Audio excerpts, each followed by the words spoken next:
Happy Easter, folks. I've got us an egg to crack open. Nezziemonster, who has been lying and coping every single time anyone brings up the accusations that she made, released a new twitlonger. Now, I already talked about her lying to her followers in January of this year, but if you have no idea what I'm talking about, check out these two videos. They'll get you up to speed. For the context, of course. The twitlonger is titled, "This Will Be the Last Time." This is the last time I am talking about this situation. Bear in mind, a lot of this will be going by memory, which isn't the best. For context, I made a claim that someone sexually harassed a friend of mine when they sent a shirtless photo without permission. I received two separate screenshots. One was cropped and in my server while the other was sent via DMs. I mixed these two up. Not only did I mix them up, but I later found out that there were two separate photos that were sent. The screenshots that were sent only showed one of them. That was the photo that had been shown to me and was part of the original claim. In the group of screenshots, I was sent the same one appeared 3 times. I didn't think they were useful. There's quite a handful to address here. In regards to the second photo person A sent person B, the second photo was sent after the first. It was an edited version of the first photo, a reiteration. Now about my DMs with Nezziemonster, the claim that I sent 3 of the same photo is a lie. Out of the 16 I sent her, only one of them was a screenshot where person B said send here. This is why she said the excuse about her memory, when something like this can be checked before publicizing this twitlonger. It's literally in our fucking DMs. I want to make something extremely clear. I was not equipped for this situation at all. Some reasons are very private. I never intended this maliciously. This was not a planned thing. Everything just kinda happened because I panicked like an idiot. I take full responsibility and apologize. To a certain someone as A,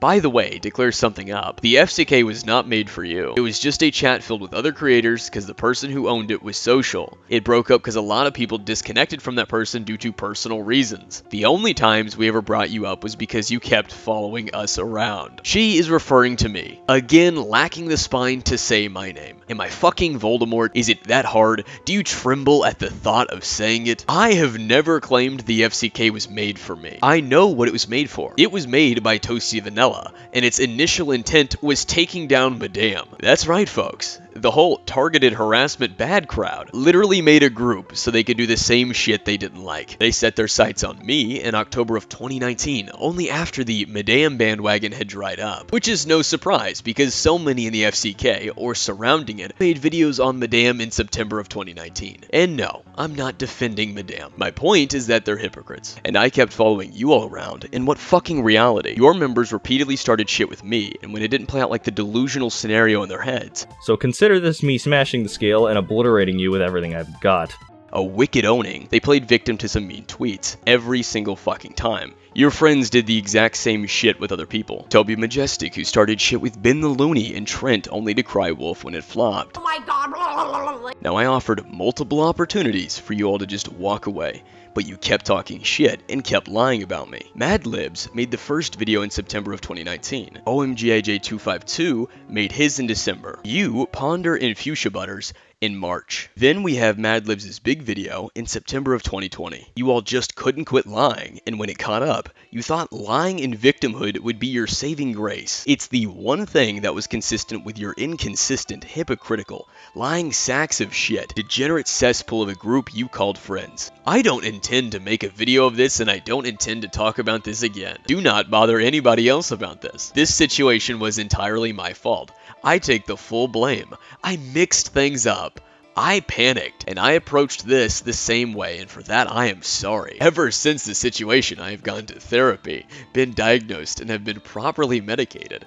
You can choose to stay if you wish, but if you as my audience or my friends do not wish to, I fully understand. Thank you for reading, and have a nice day. She starts off with, for context, but there's a certain context that she conveniently left out of this twitlonger, and also her twitlonger from 2021, that she made the allegation twice. First time was when it happened on August 24th of 2020. Nezzie then went and gave the situation on a silver fucking platter to Madlibs for her video on me in September of 2020, where Madlibs spoke for Nezziemonster and made the accusations a second time for thousands to see. If she recognized that the first time was an oops, an accident, Why would she then give it to Mad Libs for a drama video, cherry picking 2 out of the 16 screenshots I sent her so that they can make the accusation a second time? But no malicious intent. Right, now hold your horses, because the cherry on top is from the Twitlonger apology that came later, in January of 2021, where she claimed that I withheld it from her, then claimed in the replies that it was cropped to only say send here.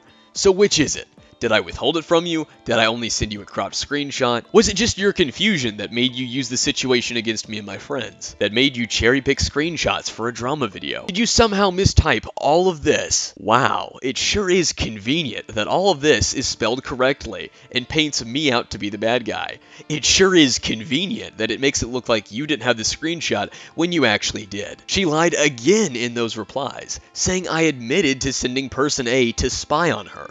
When and where did I admit this? I take full responsibility and apologize. But she isn't apologizing for jack shit. She's still leaving out shit to save her ass. Because if she acknowledged that she made the accusation a second time, that she lied about me withholding the evidence from her, she'd be admitting to making the allegation while knowing it was false. And using her friend's situation for a drama video to fuck me and my friends over, so that Nezzie and her friends could pretend to be victims because the shit that they started didn't go the way that they thought it would. So much for taking fucking responsibility. All you're doing, Nezzie, is digging it deeper with each time you repeat this same fucking tactic. The outcome will remain the same. No one is falling for it. Those who aren't snorting copium like Ray Rance and more can see you're a lying coward who can't take the full responsibility of your own fuck-ups. Instead, you'll only take partial responsibility so long as it can seem like a little mistake, and then you can paint it as taking full responsibility, just so you can maintain the virtuous act you like to put on. The mouse gets stuck in the trap over and over and doesn't learn the lesson. Doing the same thing over and over won't produce different results. These art commentary dweebs are the very things they like to point the finger at. Ironically, Wander and Nezziemonster both have this habit of leaving out the context while claiming to be giving you the context, along with repeating whatever they can make up and acting like repetition will just make it reality, all of which we'll be exploring soon. Now, for the sake of beloved irony, people will repeat vile actions when you show there will be little to no consequences. It's time to make someone into an example, when your own words catch up with you. How beautiful. The universe can really be poetic.